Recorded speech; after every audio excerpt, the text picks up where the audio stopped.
साथ ही साथ आज के बदलते हुए इस आर्थिक माहौल में सहकारिता का क्या स्थान होगा।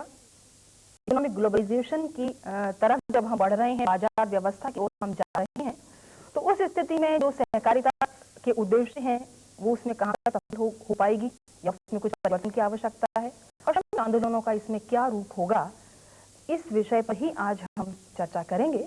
और चर्चा के लिए हमने आज अपने स्टूडियो में आमंत्रित किया है मेजर राजेंद्र सिंह जी को। आप राइजन के निदेशक हैं। डॉक्टर SP माथुर, आप गवर्नमेंट कॉलेज भीलवाड़ा में वाणिज्य के व्याख्याता हैं। तथा तीसरे हमारे आमंत्रित अतिथि हैं डॉक्टर RL राठी, आप राजस्थान विश्वविद्यालय में कानून पढ़ाते हैं और कई स्वयंसेवी संगठनों से भी आप जुड़े हुए हैं।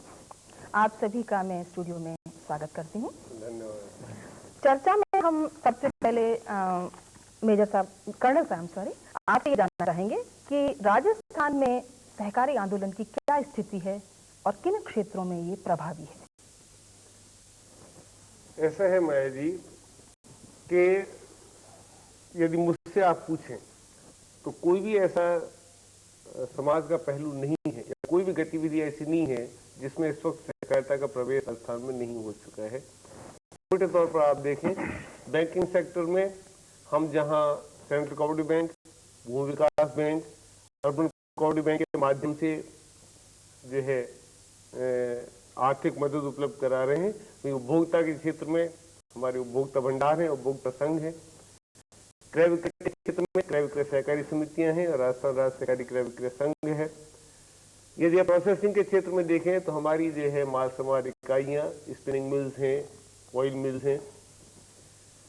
अर्थात ऐसा कोई भी क्षेत्र नहीं है जहां हम काम नहीं कर रहे। अभी जैसे आपने श्रमिक आंदोलन की बात की, जब कानून का निर्माण कर रहे थे हमारे विधि निर्माता राठी साहब जो है ये मुझसे सहमत होंगे, तो राजस्थान में सहकारी संस्था अधिनियम जब 1965 में बना तो उसके बाद 1966 में जब राजस्थान सहकारी संस्था नियम बनाए गए और उसमें विभिन्न प्रकार की कैटेगरीज रखी गई कि सहकारी संस्थाएं किस किस तरह की होंगी, तो उत्पादकों की संस्थाओं में विशेष तौर पर श्रमिकों की उत्पादक संस्था जो है उसकी एक अलग वर्गीकरण जो है रखा गया। साथ कानून के निर्माताओं को इस बात का ध्यान था कि श्रमिकों को वास्तव में यदि उनके आर्थिक उत्थान करना है तो हम उनके में जो एंटरप्रेन्योरशिप है, उनमें जो एक्सपर्टीज है उस क्षेत्र की, उसको काम में लेकर के हम उनकी संस्थाएं जो गठित करें।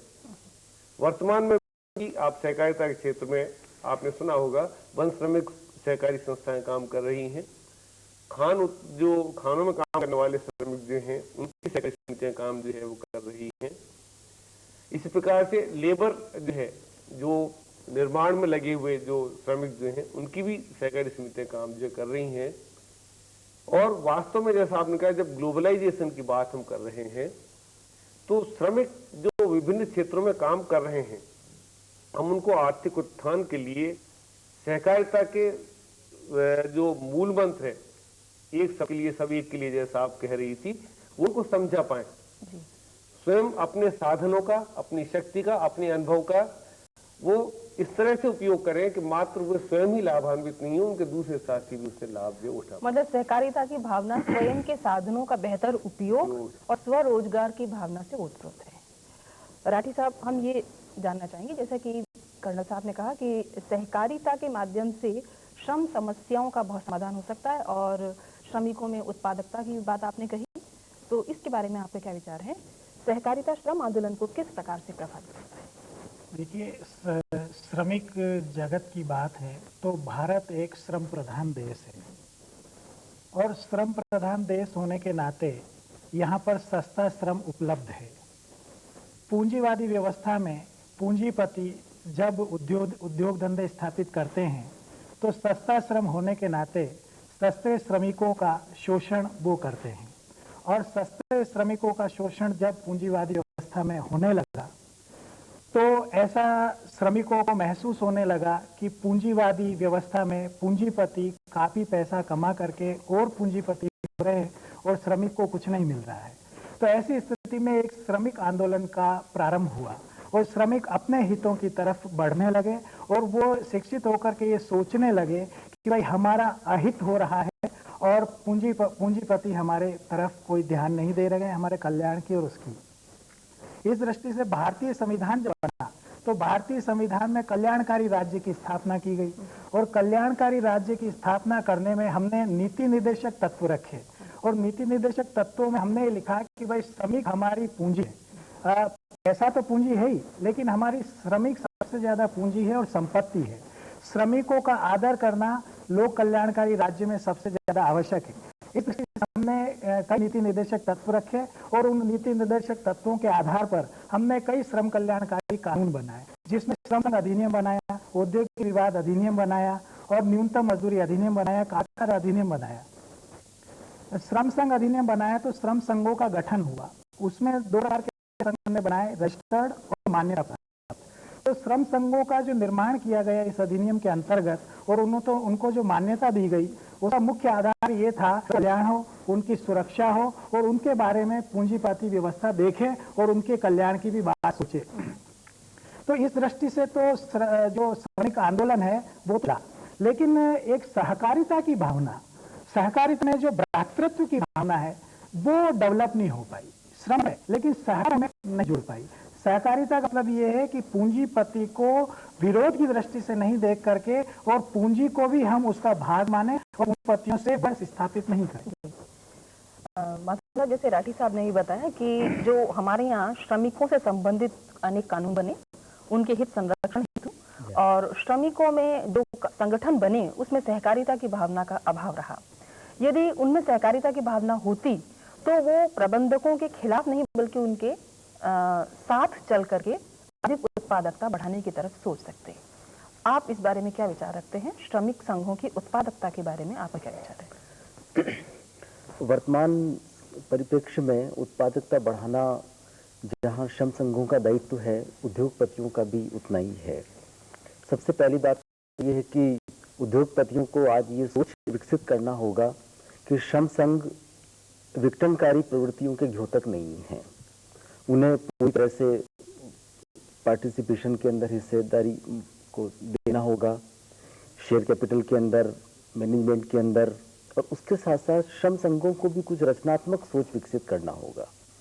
श्रम संघ जब तक रचनात्मक दृष्टिकोण नहीं अपनाएंगे, केवल उनका उद्देश्य यही रहता है आज तक कि मजदूरी बढ़ाना, ये कार्य की दशाओं को स्वस्थ करना, तब तक उस समय तक तो उनकी एक संकीर्ण विचारधाराएं पनपने लगती है।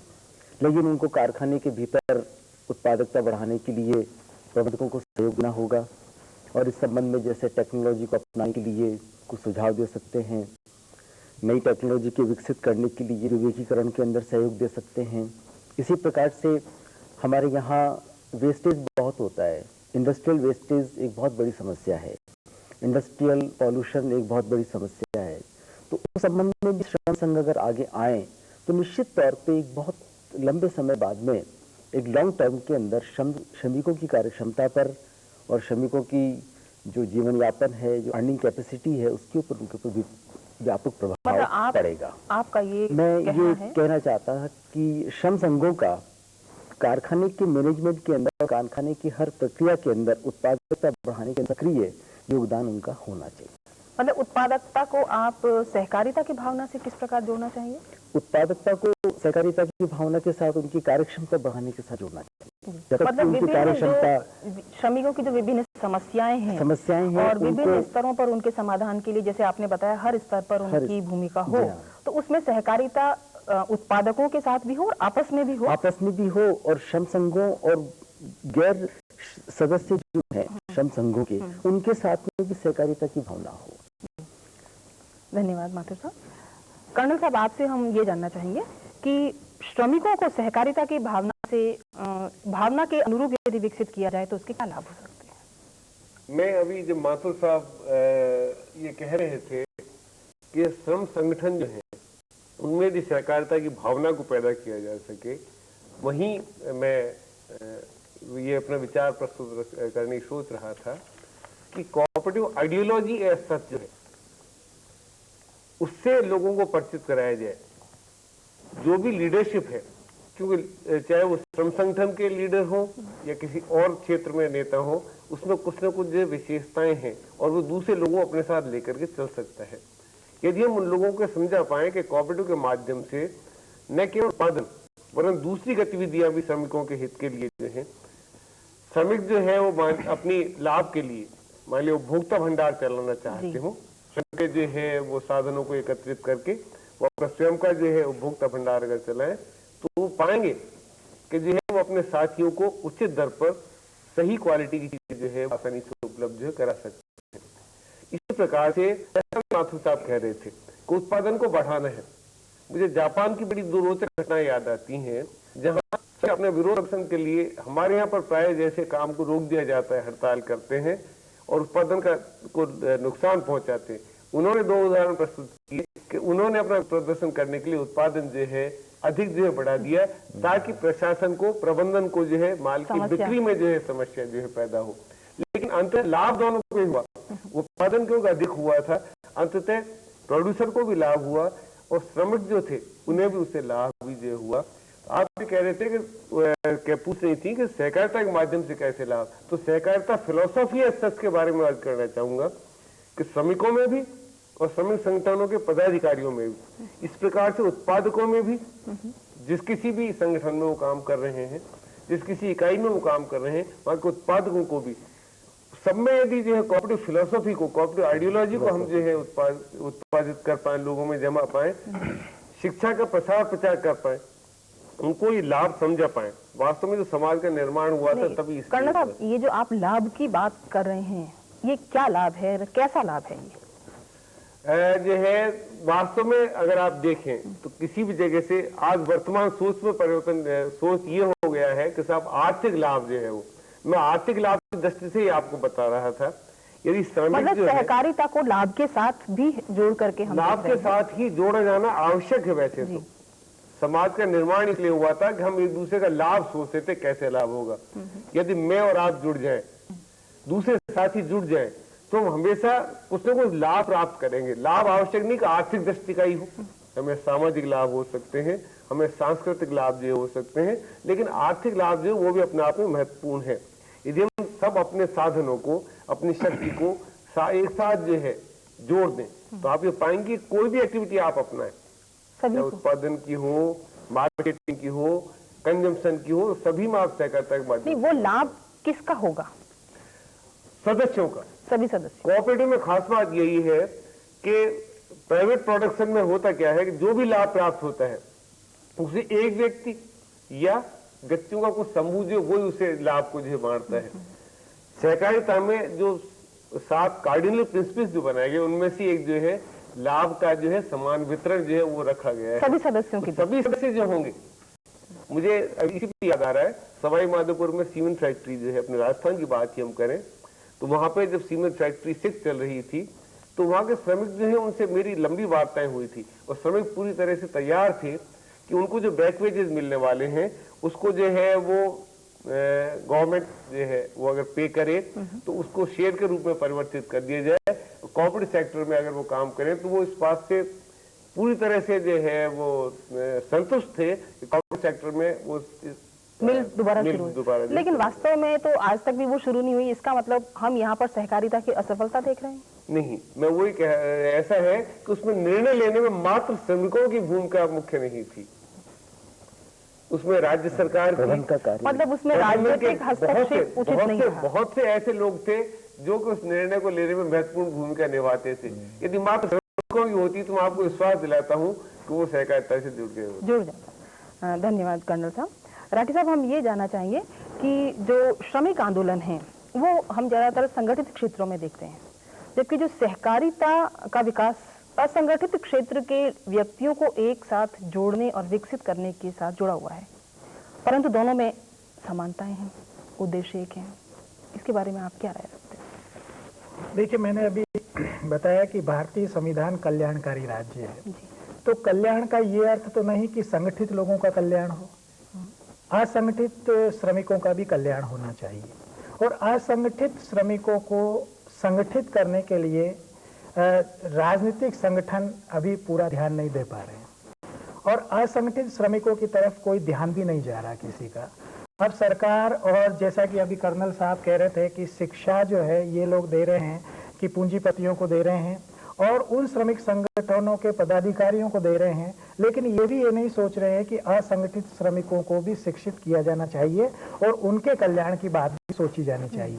जबकि भारत, मैंने अभी थोड़ी देर पहले कहा कि श्रम प्रधान देश है और श्रम हमारी संपत्ति है। हमारी संपत्ति भूमि या वो तो है ही, लेकिन उसके अलावा श्रम सबसे बड़ी संपत्ति है। और जब तक हम श्रम का आदर नहीं करेंगे, श्रम के प्रति हमारी रुचि नहीं होगी, श्रमिक के कल्याण की बात नहीं होगी और सारे श्रमिकों के कल्याण की बात नहीं होगी, तब तक हम सहकारिता की तरफ श्रमिक को जोड़ नहीं पाएंगे। मतलब सहकारिता को भी असंगठित श्रमिकों के साथ जोड़ करके संगठित क्षेत्र की तरफ समन्वय स्थापित किया जाना चाहिए और श्रमिक का कल्याण और सहकारिता के आधार पर होना चाहिए। ये बात हम अभी डिस्कस कर रहे हैं और इसमें हम मेन रूप से ये है कि श्रमिकों में जब तक भ्रातृत्व भावना पैदा नहीं होगी, तब तक हम सारी कितनी ही बातें करें, वो बातें हमारी बातें ही रह के रह जाएगी। क्योंकि श्रमिक आंदोलन में श्रमिकों को संघर्ष पर सिखाया जाता है, लेकिन भ्रातृत्व सिखाने की भावना नहीं है और वो भावना जागृत होनी जरूरी है। और एक राष्ट्रीय धारा से जुड़ना भी बहुत जरूरी है। हम ये सोचेंगे कि साहब हमारा कल्याण हो, हमें सुरक्षा मिले, हमें सारी चीज मिले, लेकिन हम राष्ट्र के अंग हैं। हमारा कल्याण का अर्थ है राष्ट्र का कल्याण और विकासशील देश है हमारा, तो हमें राष्ट्र के कल्याण को और उत्पादन से जुड़ के काम करना पड़ेगा। जैसे कि एक उदाहरण दे, अभी जापान की बात कह रहे थे, तो जापान कितना जल्दी आर्थिक जगत में डेवलप हो जाता है।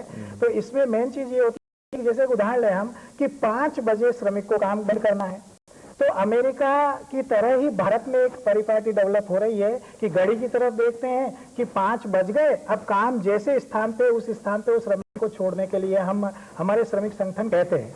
जबकि जापान में ये होता है कि 5 बज रही है, लेकिन अगर आपका हाथ में कहा 5:15 बजे खत्म होना है, तो आपको 15 मिनट और उस काम के प्रति लगन से समर्पित करना चाहिए। ये भावना सहकारिता बताती है, लेकिन ये सहकारिता को हम श्रमिक की तरफ नहीं जोड़ रहे हैं। मतलब ये कि हमें श्रमिकों में सहकारिता की भावना को धनात्मक दृष्टिकोण से विकसित करने की जरूरत है, ताकि उत्पादकता बढ़े और राष्ट्र का हित हो। माथुर साहब, आप एक ऐसे क्षेत्र से संबंध रखते हैं जहां पर असंगठित श्रमिक ज्यादा हैं और ग्रामीण तबका है आसपास आपके। उसी में जैसा कि अभी राठी साहब ने कहा कि उन श्रमिकों में सहकारिता की भावना विकसित करनी चाहिए, आप उन श्रमिकों के बीच जैसा आपका संपर्क रहा है, आपने बताया, क्या विचार रखते हैं, किस प्रकार उनको इससे जोड़ सकते हैं? ऐसा है पाएंगे कि मैं मेवाड़ क्षेत्र से आया हूं और ये देखा जा रहा है और ये महसूस किया जा रहा है कि मेवाड़ क्षेत्र के सभी नगरों में औद्योगिकरण बहुत तीव्र गति से बढ़ता जा रहा है। अंधाधुंध औद्योगिकरण जिसकी कोई सीमा नहीं है। और गांव में अगर हम जाएं तो ग्रामीण श्रमिक, भूमिहीन श्रमिक जो गरीबी की स्तर से काफी नीचे है, यानी कि उनको संभवतः अगर सुबह उन्होंने भोजन किया है तो शाम की भोजन का उनको नहीं मालूम। गरीबी कितनी भयंकर है, विशेष तौर पर